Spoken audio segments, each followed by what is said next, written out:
मैंने बोला सरकार ने क्या किया? जो 114 शहीद हुए, मैं जिंदा हूं। मैं अगर जिंदा नहीं होता तो ये लड़ाई दब जाती है। ये दादा कृष्ण की औलाद है, बोलो, इनके सहारे में भी आज नौकरी कर रहा हूं। भाई ने कहा इतिहास तो भाई हमारा लिखा ही नहीं गया, क्योंकि जब भी किसी ने हमारी तरफ आंख उठाई है इन वीर हीरों की तरफ, तो थकिया कि अंग्रेजों की मेम साहब ने हमारा गायटा गाया है। अब आप बताइए वो अंग्रेजी इतिहास कैसे लिखेंगे? मैंने आज तक, देखो साहब सच बात बताता हूँ, पार्लियामेंट के अंदर राव इंद्रजीत को बोलता हुआ नहीं सुना है। ये हालत हमने कर दी कि वो 3 टन अपनी लाशों को भर के लेगा, जो कि हमारे 114 जवान संस्कार किया। लद्दाख में कभी बारिश नहीं होती है, लेकिन उनको जब दाह संस्कार अग्नि दी तो भगवान के भी आंसू आ गए। उस दिन बारिश की बूंदें पड़ गई। जवान फायर कर रहा है, छाती में 20 गोली, 20 एक सिपाही के 20 गोली लगना। राम राम। आज जो प्रोग्राम भाई ने जो यहाँ धारवाड़ा में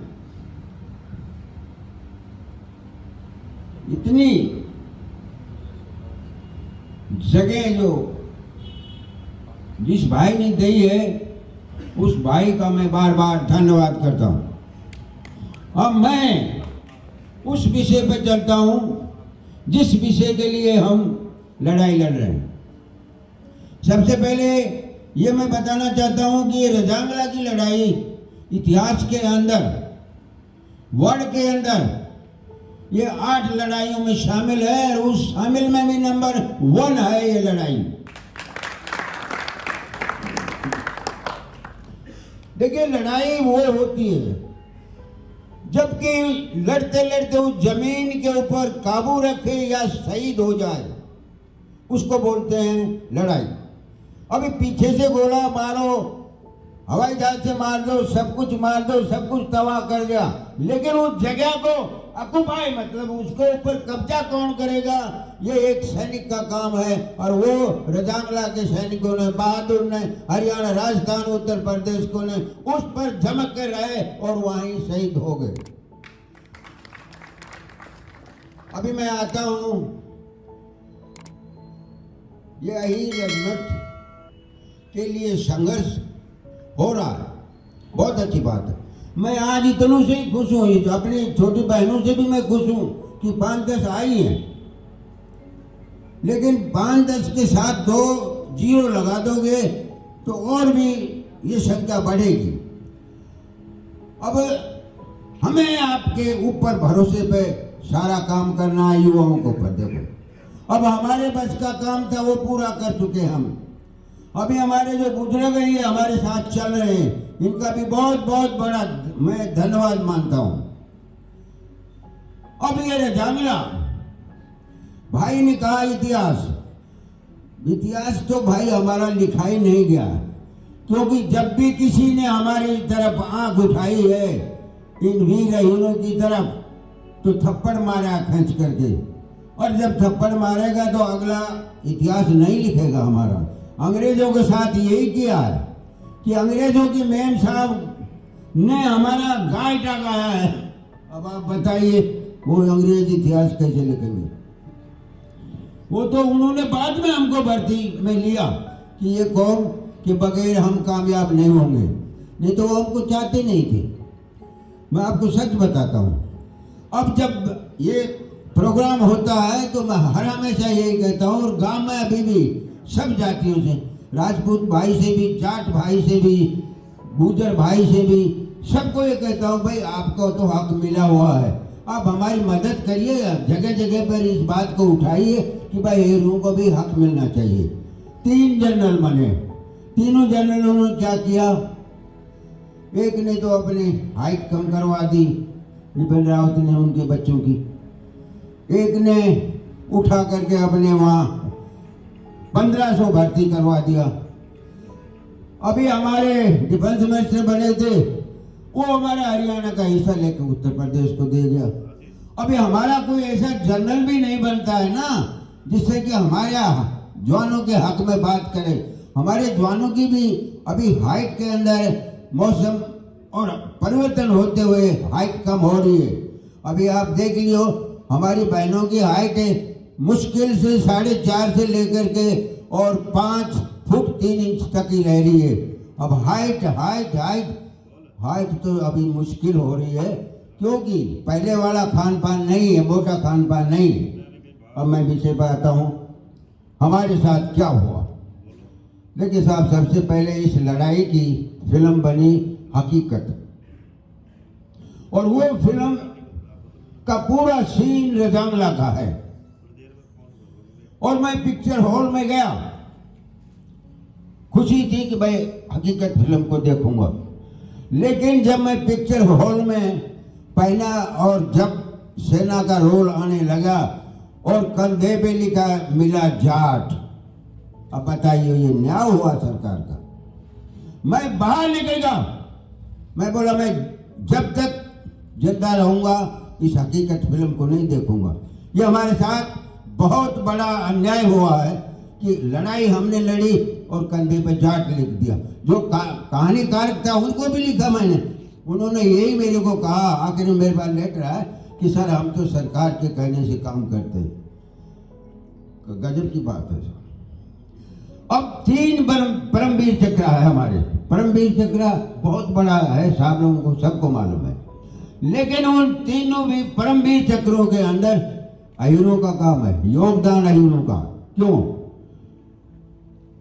कश्मीर के अंदर मेजर सोमनाथ को मिला, अल्फा कंपनी अहीरों की थी, उसने उसको ये सम्मान दिलाया।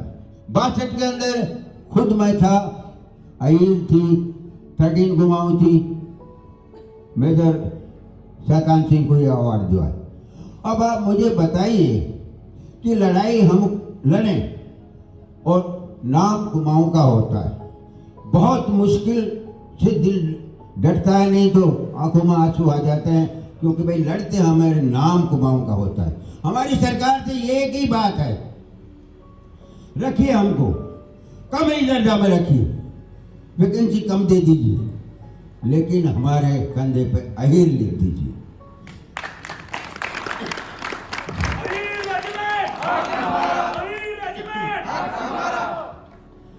इसके बाद मेरे को एक साहब ने बोला कि नहीं साहब ये तो हो ही नहीं सकता कुछ। मैं बोला क्यों नहीं हो सकता साहब? बोलो अभी उसमें जो विधान बना उसमें नहीं है साहब, जो है जो सब मिल करेंगे। मैंने बड़ी खुशी की बात है, सब मिल करेंगे तो कोई बात नहीं है।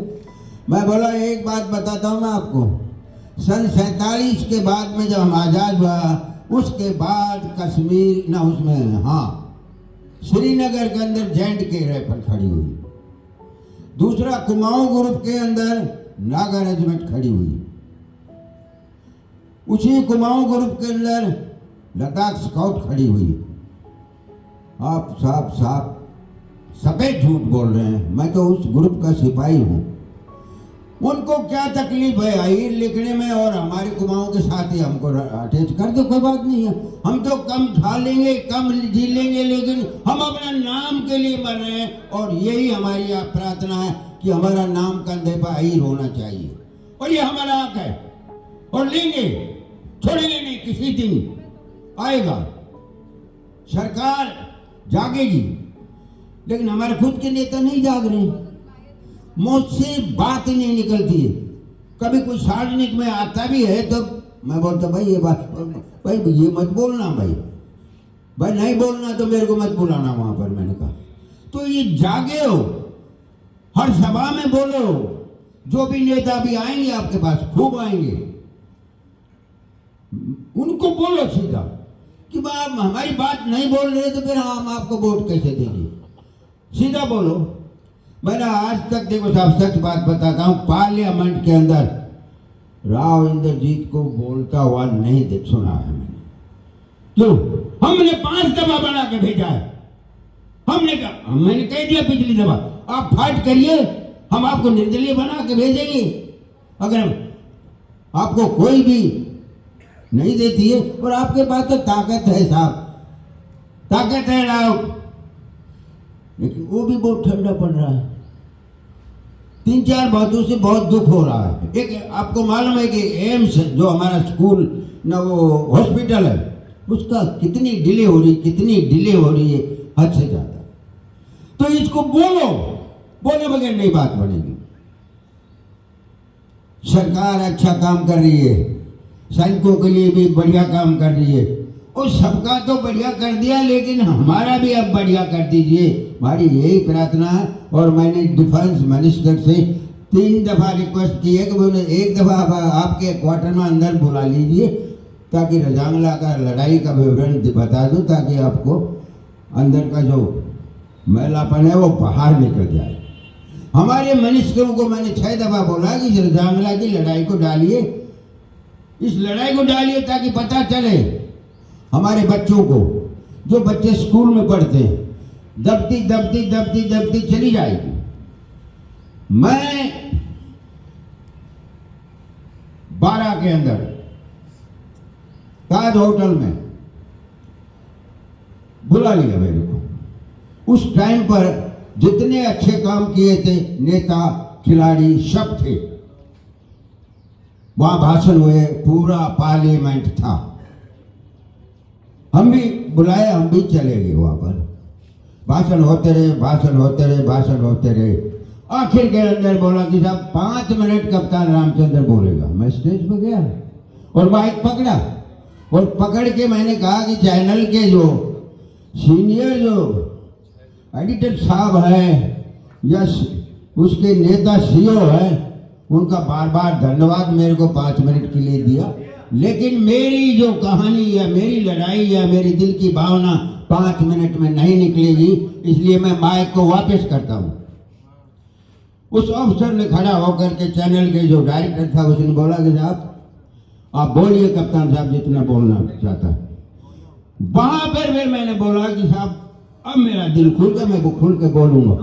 तब मैंने बताया कि भाई वो रजांगला की लड़ाई की फाइल है, उस पर दीवार चढ़ी हुई है, उसको बाहर निकालो सरकार। वहां सोनिया गांधी भी रहा, वो सारे थे भाई, मुलायम साहब टोटल से वहां थे। असेंबली जो 3500 का हॉल है उसमें फुल थे। हमने कहा हमारी, मैं मान गया कि लड़ाई में हिंदुस्तान हार गया चाइना से, वो किस गलती से हारा वो हमको छोड़ दो यहीं पर। कहां हारा? अरुणाचल। लद्दाख में हमारे से एक फाइट हुई थी, हमने उसके ऐसे घुटने तोड़ दिया कि उसने दूसरे दिन अपने आप सीज फायर कर दिया। हमने कहा भी नहीं कि भाई सीज फायर करो। अब ये हालत हमने कर दी कि वो 13 टन अपनी लाशों को भर के लेगा, जो कि हमारे 114 जवान शहीद हुए। अब मैंने बोला सरकार ने क्या किया? जो 114 शहीद हुए, मैं जिंदा हूं, मैं अगर जिंदा नहीं होता तो ये लड़ाई दब जाती। मैं 78 आदमियों को रिकमेंड कराया था अवार्ड के लिए, लेकिन अवार्ड क्या मिला?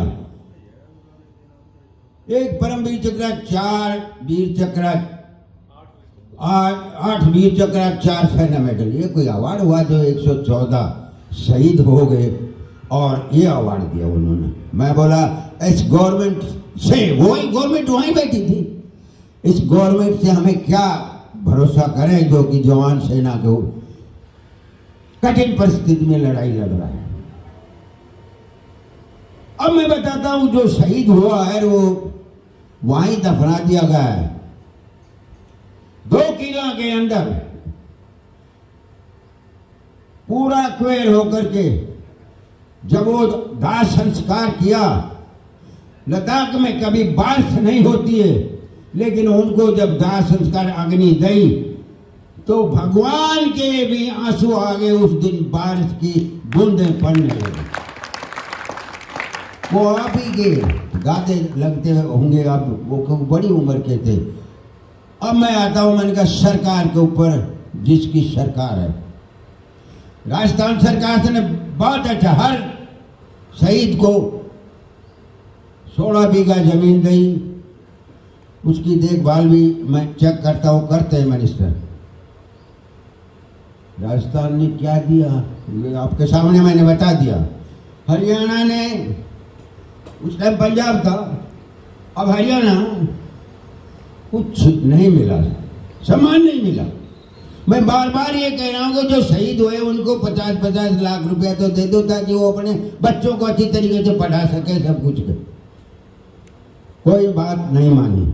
अब मुझे ये बताइए, पार्लियामेंट पूरी बैठी है, जिस बच्ची का उम्र 18 साल थी और उसकी शादी हुई थी और वो उसको ब्याह लेने के बाद ही लड़ाई में चला गया और शहीद हो गया, उस बच्ची की उम्र मेरे सामने ऐसे गड़ गई जैसे कि 10 दिन के बाद केला का बाहर से छोटका हो जाता है। कमाल है सरकार, धन्यवाद है आपको सरकार, ये है सरकार का काम। नाराज होंगे मेरे ऊपर, लेकिन मेरे ऊपर केस क्या करोगे? अब मैं तो पेंशन आ गया हूं, ये संभालो शहीद की इज्जत में। यहां हाथ खड़ा कर दो साहब, मैं नाराज नहीं होऊंगा। किस मंत्री का बेटा फौज में नहीं हाथ उठा। हमारी लड़ाई हमारे बेटों की तरफ से उस देश की रक्षा कर रहे हैं तो आराम से आप सो रहे हैं, नहीं तो आप सो नहीं सकोगे। और फिर आप उसके परिवार के साथ आपका सहयोग नहीं है। शहीद की अब की भी मैं हालत बता देता हूं।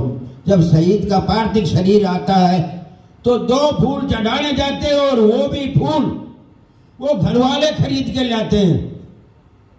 आप लोग फूल भी नहीं लेके जाते अपनी जेब से।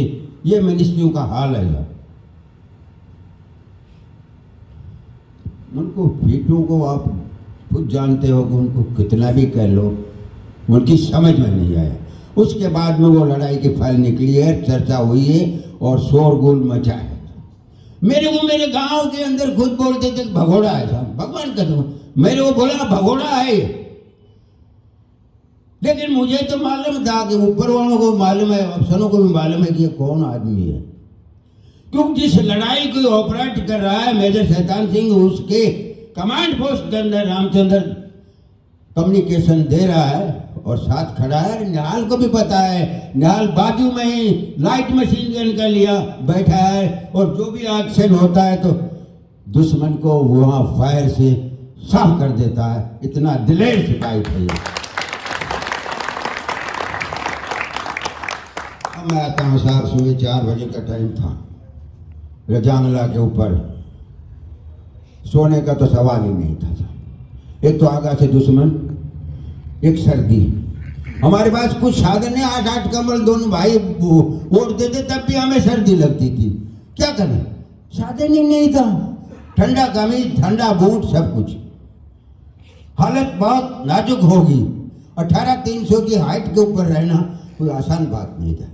लेकिन ये तो हरियाणा के जवान, राजस्थान के जवान, उत्तर प्रदेश के दिलेर थे। उस टाइम हमारी उम्र 22-23 थी, हम कामते नहीं थे, फिर भी कभी बर्फ को मेला में खरीद के खाते थे। क्या पता आज बर्फ में हम लेट रहे हैं, तब पता चला कि हाँ बर्फ चीज ये है। मोर्चा बनाया, काम किया, बहुत रात दिन लाग करके तैयार हो गया। मैं साहब बोला 17 तारीख की बात है। रामचंद्र, मैंने कहा हाँ साहब बोलिए। साहब बोलिए साहब। बोला आप रोजाना ईरान हो जाते हैं या दूसरे दिन जाते हैं 12-13 किलोमीटर हेडक्वार्टर के अंदर, आपका पायलट से लगाव है जो ड्रॉप करता है राशन, वो कोसली का यादव है। मैं हाँ साहब है, मेरी तो बात हो 2-3 दफा बड़ा सेट पे बात हो रही है। तो बोलो हमारे पास ये थोड़ा ग्राउंड बनता है, अगर हमारा राशन गिरा दे। मैंने कहा बात करूंगा साहब, अभी आने वाला है, 1 घंटा में हमारी फ्लाइट आई तो यादव साहब से बात किया मैंने, तो बोला यस मैं एग्री हूँ अपने भाइयों के लिए, आपका राशन यहीं मैं ड्रॉप करूंगा, आप डिजेड मार्क कर देना। ठीक है, मैंने साहब को बताया, मैंने सर मंजूर हो गया। और शाम को 4 बजे 17 तारीख को हम डिजेड मार्क करके आया। मैं खुद, मेरा चाचा का लड़का भी था, वो बोला रामचंद्र तू छुट्टी नहीं जा रहा, मार हो रही थी, मैं तो छुट्टी काट के आया हूँ। और मैंने कहा तू ठीक है, तेरे बच्चे ठीक हैं?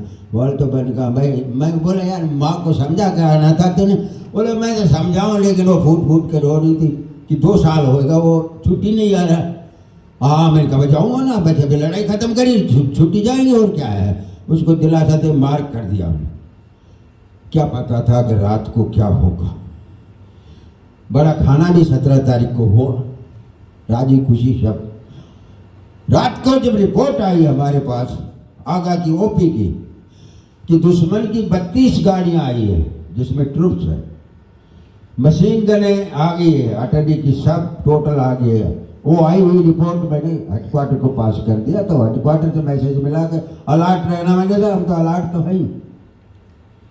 लेकिन ठीक 4 बजे हमारा दुश्मन से लगाव होगा, क्योंकि दुश्मन चल के आया था और हमारी लाइट जिसको हम गाँव में पैरा बोलते हैं ना, तो 500 गज पर एलपी लगी हुई थी, लिसनिंग पोस्ट जिसको बोलते हैं, उससे उसकी मुलाकात हो गई। लंबा फायर शुरू हुआ। वैसा बोला रामचंद्र क्या हुआ?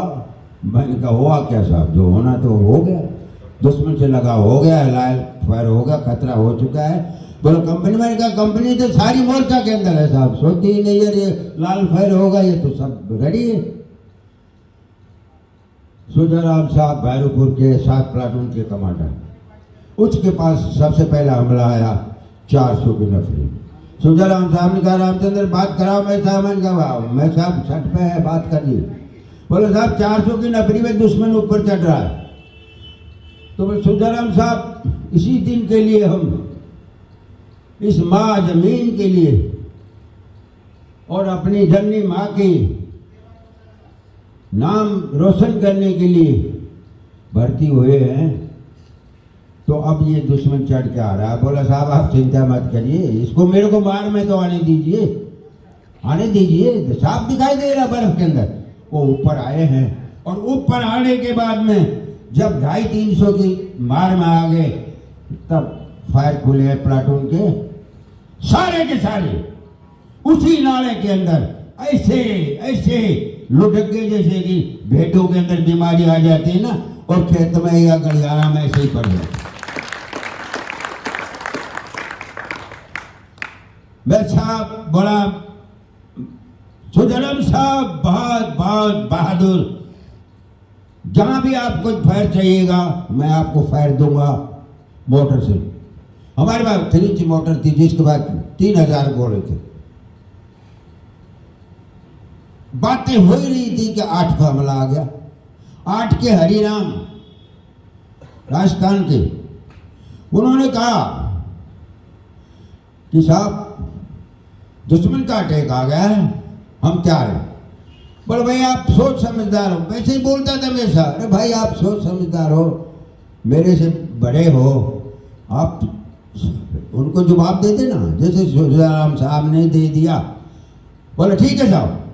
और वो हमला भी दुश्मन का ऐसा घुटना तोड़ा कि हथियार, अम्युनिशन और अपनी लाश उसी नाले में छोड़ के और 2-4 बच्चे वापस भाग गए। बात हो ही रही थी। फिर 7 के ऊपर हमला आ गया और 7 को वो भी बर्बाद किया। फिर 8 पर आ गया, हमले 4 हुए। लड़ रहे हम 4 बजे से सवेरे का 6:45 हो गया। रात भर लड़ते लड़ते हमारा पास अम्युनिशन भी सीमित था, अब वो खत्म होने के दर्जे पर आ चुका था। मैं सामने बम्बारमेंट दुश्मन का ऐसा इतना, आप ये सोच लो कि जब बारिश होती है ना तो बदनसीब के इलाके में ओड़े पड़ते हैं ना, ऐसे बम्बारमेंट हो रहा था चाइना का। क्यों पावरफुल उनके पास light machine, light artillery, medium सारी थी, टाइट थे। लेकिन उससे हम घबराए नहीं। हमने कहा जिसको जाना है उस मालिक ने बुलाया है वो तो जाएगा, लेकिन जिंदा रहेंगे तब तक लड़ते रहेंगे।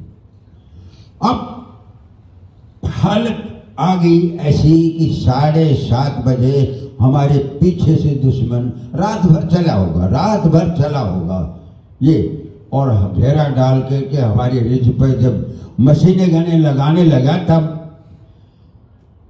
मैंने कहा हवलदार मेजर को, हरपुर साहब बोला हाँ। मैंने कहा हमारी मदद के लिए कंपनी आ गई है, अल्फा कंपनी। बोलो देखो क्या बैनर कूलर दो, बोले बोलो रामचंद्र ये तो चाइनीज है। मैंने कहा ये तो बहुत गड़बड़ हो गया, चाइनीज है। तो मैं साहब को बताया, मैं साहब ने देखा, बोला हाँ भाई चाइनीज है। फ्रेंच मॉडल को बोला कि भाई देखो तुम्हें अब ऐसा करना है कि 80 डिग्री पे फायर करना है, तुम्हारी दाहिनी तरफ जो ट्रूप्स है चाइना का। अब 80 डिग्री पे तकरीबन अपने ऊपर ही आता है, लेकिन बोलो हमारी चिंता मत करो, लेकिन इनका पोजीशन मत लेने दो। घोड़ा याक को लेकर आया था, बम्बारमेंट ऐसा किया जिस वहां से 5-7 घोड़े रह गए, हथियार लगा पाए हो, फायरिंग शुरू हो गई। अभी हालत 7 प्लाटून की ऐसी स्थिति आ गई साहब कि जब वो हमला उस पर भी पीछे से आया था, तो अम्यूनिशन खत्म होगा, जवान बाहर निकला है। और बाहर निकलने के बाद बैनेट मारे तो उनके पास ऐसा पोशाक जो बैनेट अंदर नहीं जा रहा है, तो उल्टा बैठ से बात किया, उससे भी नहीं बात पड़ी, तो एक दूसरे का सिर पकड़ के चाइनीज का आपस के अंदर ऐसे मारना शुरू कर दिया। जवान हमारे तगड़े थे, हम तगड़े थे। वो सिंहराम को आज भी मेरा दिमाग जाता है वहीं पर। सिंहराम ने पकड़ा, पैर मारा, पत्थर के खींच के चाइनीज का 2 टुकड़े हो गए। आप भी आज भी उसका लिखा हुआ है मेरे पास। उसका सम्मान किया किसने? चाइना ने। लिटाया, उल्टी रेबल, कम्बल उड़ाया, भीतर लिखा कि बेस्ट सोल्जर इंडियन। अब एक दुश्मन इतनी बात लिख के जाता है और उस कौम को रेजिमेंट नहीं बनाता, ये तो सरकार लिखा है।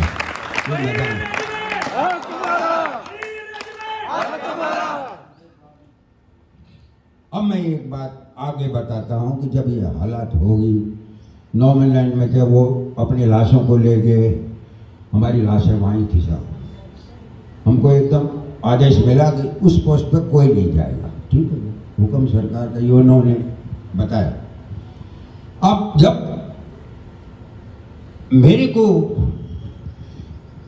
दिल्ली से मैसेज आया सीओ साहब के पास, निहाल भाई, मैं निहाल हॉस्पिटल चला गया था कि भैया आए और इस लड़ाई के बारे में बताएं। तो हम चले गए वहाँ पर। राजदूत अमेरिका के हमारे जनरल साहब, ब्रिगेडियर कर्नल मेरे साहब 15-16 बैठे, हम भी गए, बैठ के बातचीत किया।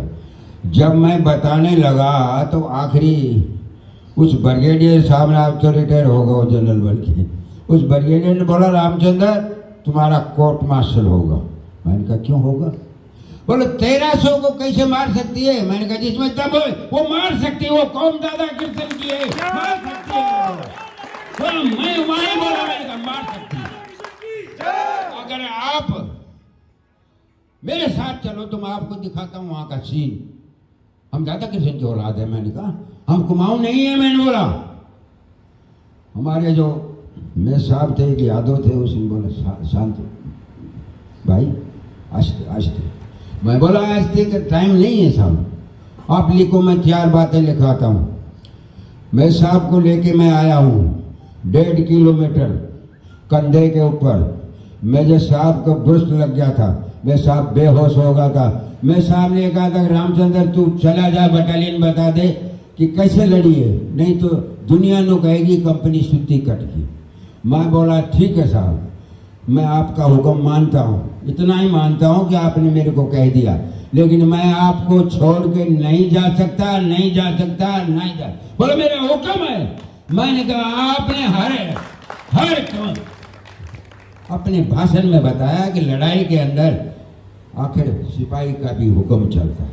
तो मैं सिपाही हूँ, अब मेरा हुक्म है, मैं आपको दुश्मन को नहीं दे सकता। ऊपर से निकल गया दुश्मन, ले आया मैं साहब को करीब 1.5 किलोमीटर लिटाया है एक बड़ा पत्थर के पास बर्फ पर। क्या हुआ? 8:15 बजे में साहब ये प्राण निकल गए और परमात्मा के पास जाकर हाजिरी दे दी कि मैं तो लड़के आ गया हूँ, अब आपकी शरण में जहाँ भेजोगे मैं जाने के लिए तैयार हूँ। बर्फ से ढका। मैं बोला वहाँ रखा है मैंने ग्लव्स उसका। मेरे साहब मिले, ग्लव्स मिलेगा 8:15 बजे का टाइम मिलेगा, आप लिख लो। जब भी मौका मिलेगा लाने का मैं ये बताऊंगा। यही बटालियन बताया था। कुदरत ये हुआ कि फरवरी में 63 में आदेश मिला कि भाई लाशों को ले आओ। ये टीम पहुंच गई, ये बदमाश जो है ये पहुंच गए वहीं पर। सिविल इंटेलिजेंस भी वो जो मेरे साथ थे वो सारे पहुंच, सच धज के सारे चसूल में पहुंच गए। और सवेरे हुक्म मिला कि भाई पोस्ट पर लाशें लाएंगे। घोड़े आ गए। रात को कर्नल साहब ने मेरे को बुलाया, बोले मैं रामचंद्र, मैं कहाँ साहब? देखो भाई मेरी नौकरी तेरे ऊपर है, आपके स्टेटमेंट के अनुसार मैंने फॉर्मेशन को दे रखा है। अब नौकरी तेरे ऊपर है, क्या है पोस्ट के ऊपर भगवान। मैंने कहा साहब आप चिंता मत करिए, आप चिंता मत करिए, जो मैंने वर्ड बताया अगर उससे कम आ जाए तो आप मेरे को। हम चढ़े, हम तो चढ़ने वाले आदमी थे, फटाफट चढ़ गए। क्लाइमेट शूट हो रहा था, वो डटते डटते डटते डटते पहुंचे। मैंने कहा ये है मैं साहब देख लो। उसने ऐसे हाथ, मैं वहीं हाथ पकड़ लिया। वो फल निकालो जो मैंने दिल्ली में अपना बयान दिया, वो फल निकालो, उसके अनुसार काम होगा। उन्होंने निकाल के देखा, मैं ये ग्लोज है, बोले ये पत्थर पर खून है, ये मैं साहब है। 8:15 का टाइम, 8 बजे का प्लान निकला। ठीक है, ऊपर गए। ऊपर जब गए हालात देखी, जवान फायर कर रहा है छाती में, 20 गोली 20, जिसकी एक सिपाही के 20 गोली लगना जंजर हो जाता है, लेकिन राइफल नहीं छोड़ी उसने। जिस मोर्चे पे भी पहुंचे तो यही हालत है। नरसिंह धर्मपाल दहिया ड्रेसिंग करते करते, पट्टी बांधते बांधते आखिरी भी उसके हाथ में इंजेक्शन था और वो गोली लगी हुई है और इसमें दरामद था। इस हालात को देख के ब्रिगेड कमांडर और डी कमांडर के भाव जो भीतर से ऐसा उछला कि ब्रिगेडियर टी.एन. रैना रोने लग गया। और रोने में जब उसकी पत्थर की आंख थी, लड़ाई में गई हुई थी उसकी आंख, वो नीचे गिरती है और हमारा कर्नल साहब उसको साफ करके देता है, बोलता साहब धैर्य रखिए, आपके जवान थे। कर्नल साहब बोला कि साहब ये हरियाणा के बहादुर हैं, राव इनके टाइटल 2-3 हैं, लेकिन मेन बात यह है कि ये दादा कृष्ण की औलाद है। बोलो, इनके सहारे में भी आज नौकरी कर रहा हूं। बोलो, और फॉर्मेशन का कमांडर चाहता है कि 13 गुमाओ हमारे फॉर्मेशन में आए। क्यों? ये दुश्मन को मौका नहीं देते हैं, पहले ही ठोक देते हैं, प्यार से समझा देते हैं। एक दफा तो बात होती, मीटिंग होती है हमारी आपस में, फ्लैग मीटिंग। हम कहते हैं भाई सुख से रहो, सुख से हम, अगर हमारे साथ हरकत करी तो फिर हम दादा किशन की औलाद हैं, हम बता देते। अब मेरा, मैं बोला अगला पोस्ट पर चलो, बोला नहीं। दिल्ली वाले बोले आपने तो कम बताया। मैंने कहा आप मेरा कोर्ट मास्टर ले रहे थे, याद करो उस दिन को, आप तो मेरा कोर्ट मास्टर ले रहे थे, मैंने कम बताया। ये हाथ पड़ा है हमारा, नहीं चाइनीज का हाथ है हमारा, दोनों के हाथ सलामत है, वो चाइनीज का हाथ है, वो पड़ा है। मैंने कहा ठीक है। मैंने कहा अगले पोस्ट पर चलो, बोला नहीं। जनरल साहब बोला नहीं, देखा नहीं जाए, नीचे उतरा। उन बहादुरों की लाशें आई, शक्ल पहचानने में दिक्कत आई, वेरिफिकेशन रामचंद्र नहीं करना क्योंकि मेरे ही तो भाई थे, मेरे ही सब कुछ थे। अंदर से उनको सब कीड़ों ने खा लिया था भीतर से, लेकिन चेहरा वगैरह वैसा कि वैसे ही था। उसी दौरान में प्रताप सिंह कैरू और राव, अपने जो रेवाड़ी वाले, रामपुर वाले वीरेंद्र साहब, इन दोनों ने मेरे से मुलाकात करी दुर्मुख में। वो बोला अफसोस है रामचंद्र, आपको मेडल नहीं मिला, लेकिन आप जिंदे हैं तो हमारे लिए आप मेडल हैं। अब आप चाहते क्या हो मुझे ये बता दो। तो मैंने साहब ना 2 बीघा जमीन मांगी, ना मैंने प्रमोशन मांगा, ना मैंने कोई इनाम मांगी, मैंने एक ही चीज मांगी थी कि ये जो कंपनी शहीद हुई इसकी जगह एक आईर बटालियन खड़ी होनी चाहिए। आपका इंदिरा गांधी से सीधा संपर्क है साहब। और उस टाइम पर कैरू की चलती थी, वीरेंद्र साहब की भी चलती थी, 4 कुमाऊं में रह हुआ था। और वो दलील हमारी फरमाइश पास होगी, 3 महीना के बाद में 11 कुमाऊं वहीरों की खड़ी होगी। तो उसका क्या नाम आई रेजिमेंट की नींव वो 114 बहादुर शहीद खोद के चले गए। अब भरना हमारा बहनों हमारा काम है। हम तो उठती दुकान होगी भाई, ये जो यंग बच्चों का काम है इनका काम है। जड़ जड़ में उनके नस नस में खून खून में भर दो कि भाई देखो साथ बजाओ। पैसे भी खर्च होते हैं, कुछ भी है, लेकिन ये आप जन जागरण कर दो कि भाई अहीर रेजिमेंट बनेगी और बनेगी मैं। और जिस दिन मेरा मौका मिलेगा उन दोनों के पास गृह मंत्री और डिफेंस मिनिस्ट्री के भीतर बनने के बाद में वो मेरे को क्या बोलना है वो मैं वहीं बोलूँगा। बहुत टाइम ले लिया है। बोल दादा किशन की जांगला के शहीदों की बोलो बाल किशन की जय।